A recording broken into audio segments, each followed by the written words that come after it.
spominske maše prav lepo vse pozdravljam. Zbrali smo se ob 75-letnici postavitve Marijine kapele in ob Evropskem dnevu spomina na žrtve vseh totalitarnih in avtoritarnih režimov.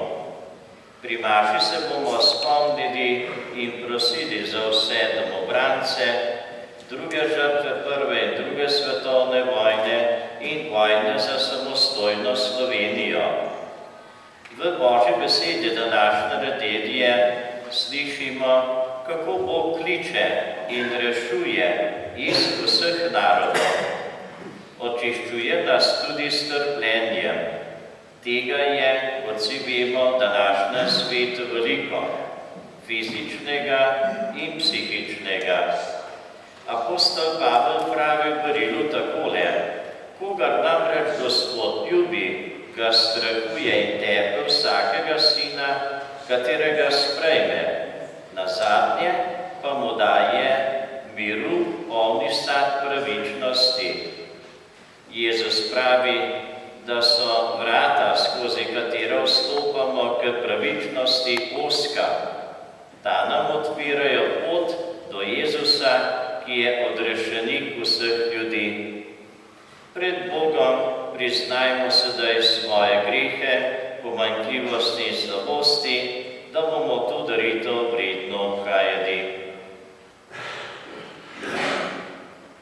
Vsemogočnemu Bogu in vam, brate in sestre, priznam, da sem grešil v mislih, besedah in dejanju, mnogo dobrega opustil in slabega storil. Žal mi je, zelo mi je žal, zato prosim Sveto Devico Marijo, stranke in svetnike in tudi vas, prosite zame, uporabni greškega očeta. Usmili se nas vsemogočni Bog, odpusti nam naše grehe in nas privedi v večno življenje. Amen. Amen.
ki s teboj v občestvu Svetega Duha, živi in kraljuje